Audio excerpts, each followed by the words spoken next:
तभी मीसू को होश आता है। कांगिल देखता है कि फोन में नेटवर्क नहीं है। मीसू कहती है ये जो भी है पर बहुत रोमांटिक है। मीसू एक्सरसाइज करती और कांगिल से भी करवाती है ताकि वो ठंड से जमे ना। इधर कैप्टन और यंग सुक इलाज करवा रहे थे, तभी एक टीममेट कहती है कांगिल और मीसू मिसिंग है और उनका फोन भी नहीं लग रहा है, तो वो दोनों वहाँ से निकल जाते हैं। कांगिल कहता है जागती रहो, नहीं तो मर जाओगी। मीसू कहती है मैं अभी और जीना चाहती हूँ, ठंड बढ़ती जा रही थी। मीसू पूछती है तुम मुझे पसंद करते हो? वो कहता है हाँ शायद।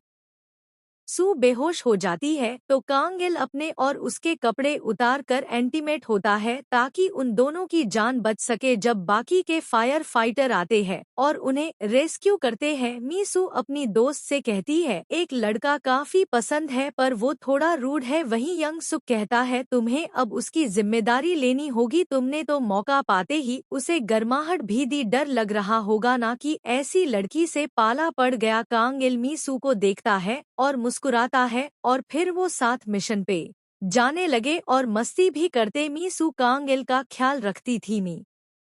सू की बेहोश होने वाली प्रॉब्लम बढ़ती जा रही थी। एक दिन मीसू कार में ही सो जाती है। कांगिल उसे समंदर के किनारे ले जाता है क्योंकि उसे वहां कांगिल के साथ जाना था। कांगिल पूछता है तुम डॉक्टर कैसे बनी, जिस पर वो बताती है कि जब वो मिडिल स्कूल में थी तभी उसके पापा की डेथ हो गई थी। क्योंकि वो गरीब थे इसलिए अच्छे से इलाज नहीं करा पाए। फिर वो डिनर करते हैं जहाँ कांगिल अपनी पहली वाइफ जी हुन की लव स्टोरी सुनाता है जब उसने जी हुन को प्रपोज किया था।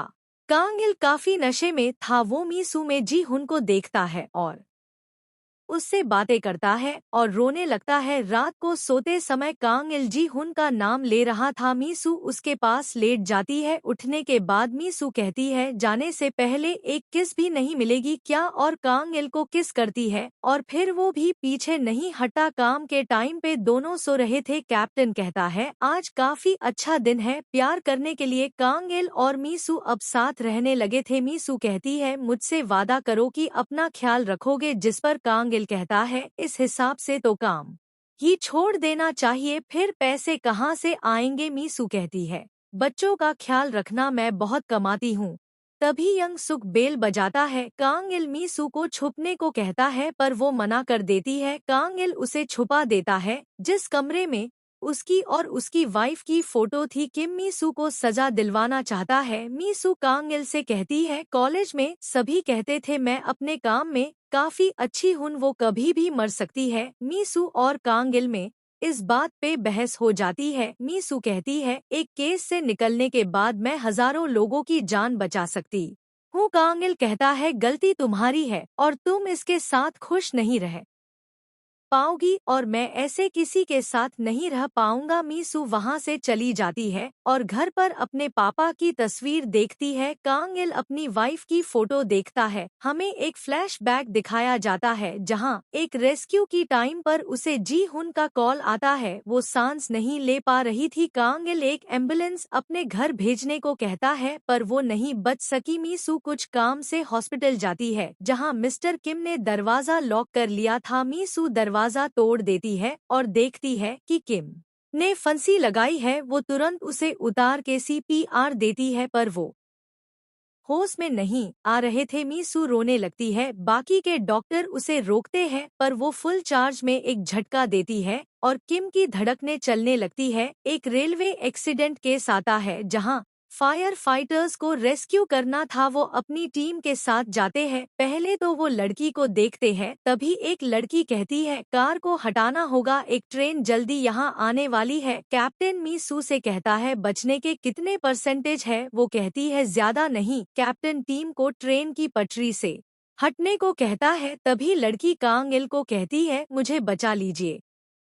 कांगिल उसे निकालना चाहता है। ट्रेन आ रही थी। वो कार को साइड करते हैं, तभी ट्रेन आ जाती है। सभी हट जाते हैं पर कांगिल कार को पकड़े हुए था। मीसू काफी डर चुकी थी। कांगिल पूछता है ये जिंदा रहेगी ना, पर मीसू कुछ नहीं बोलती। रास्ते में ही वो लड़की मर जाती है। मीसू कांगिल को कहती है तुम कब तक ऐसे जीते रहोगे, तुम ऐसे अकेले नहीं हो, ये मेरे लिए भी मुश्किल है। कांगिल कहता है खत्म करते हैं ये सब। मीसू कहती है ठीक है, हमारा साथ यहीं तक था और रोने लगती है कैप्टन कांग इल से पूछता है, अगर तुम्हारे माँ बाप डूब रहे होंगे तो पहले किसे बचाओगे? वो कहता है, पता नहीं। कैप्टन कहता है, मैं ही बेवकूफ हूँ जो तुमसे पूछा। मीसू की दोस्त कहती है, भूल जाओ उसे। मीसू कहती है, आसान नहीं है। तभी उसे चक्कर आते हैं। सिर की जांच कराने पर पता चलता है कि उसे ब्रेन ट्यूमर है और इसे निकालने के लिए ऑपरेशन करना होगा। मिस्टर किम मीसू से कहते हैं, मुझे पता है तुमने मेरी जान बचाई और मुझे दोबारा जिंदा होके कॉफी खुशी होती है, लेकिन मैं तुम्हें माफ नहीं कर पाऊंगा। मीसू रोने लगती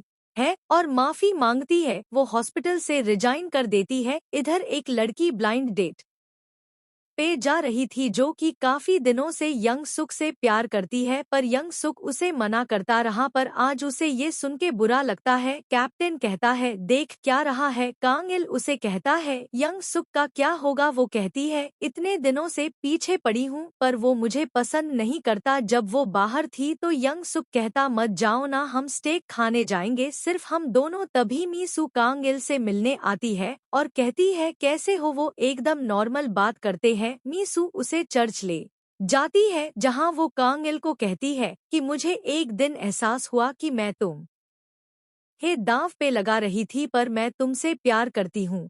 मुझे इससे फर्क नहीं पड़ता तुम क्या सोचते हो। अगर मैं दोबारा मिलने आई तो एक एहसान करना, कहीं छुप जाना, क्योंकि मैं जरूर आऊंगी। अब मैं चलती हूँ।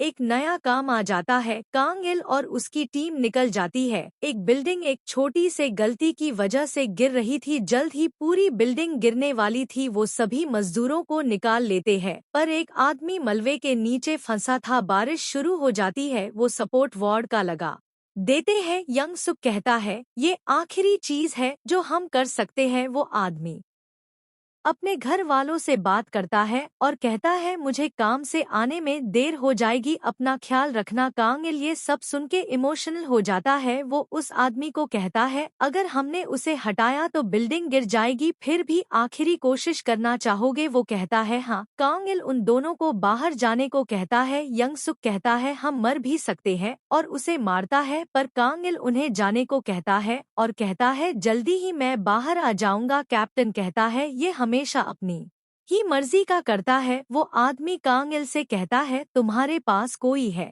जो तुम्हें प्यार करता हो? कांग इल को मीसू की याद आती है और कहता है, हाँ। फिर वो मलबे को हटाने लगता है और उस आदमी को लेके बाहर की तरफ भागता है, पर तभी बिल्डिंग गिर जाती है। कैप्टन और बाकी सब लोग रोने लगते हैं। अगली सुबह मीसू रेडियो पर बिल्डिंग में दावे फायर फाइटर्स की न्यूज सुनती है। इधर कांग इल और वो आदमी मिल चुका था, पर कांग इल होश में नहीं था। मीसू कॉल करती है जब कांग इल को हॉस्पिटल ले जाया जा रहा था और यंग सुक उसका हाथ पकड़ के रो रहा था। तभी रास्ते में ही कांग इल मीसू को याद करता है, आंखें खोलता है और उठता है। यंग सुक कहता, तुम तो जिंदा हो? कांग इल पानी पीता है और कहता, गाड़ी क्यों नहीं चल रही? यंग सुक कहता है, ट्रैफिक है। फिर वो हंसते हुए दरवाजा खोलता है। यंग सुक कहता है, कहाँ? जिस पर वो कहता है, मीसू से मिलने। कैप्टन आगे बैठा था। वो कांग इल को दौड़ते देखता है और कहता, ये तो जिंदा है। कांग इल पैदल ही हॉस्पिटल जा रहा था। ट्रैफिक में मीसू की कार फंसी थी। वो भी पैदल ही बिल्डिंग की तरफ भागती है। हॉस्पिटल पहुंचने के बाद कांग इल को पता चलता है कि मीसू ने तो रिजाइन कर दिया है। जब वो बस स्टॉप पे था तो वो मीसू को भागते हुए देखता है और आवाज देता है। वो उसे ठीक देख के रिलैक्स होती है। मीसू रोने लगती है और कहती है, मुझे लगा तुम मर गए। मीसू कहती है, कहाँ जा रहे थे? जिस पर कांग इल कहता है, तुमसे मिलने। मीसू पूछती है, क्यों? तो कांग इल उसे किस करता है और गोद में उठा लेता है। फिर वो दोनों एक दूसरे को किस करते हैं। बाकी के फायर फाइटर्स उन्हें देखते हैं। फिर हमें दिखाया जाता है कुछ दिन बाद का सीन, जहां एक फायर फाइटर्स यंग सुक की गर्लफ्रेंड को डेट के लिए पूछता है, पर यंग सुक उसके सिर पे मारता है और कहता है, वो मेरी है। कैप्टन कहता है, इसको क्या तकलीफ है, अब उठा दो। मीसू ने ऑफिशियली फायर फाइटर की जॉब ज्वाइन कर ली थी और इसी के साथ इस मूवी की हैप्पी एंडिंग होती है।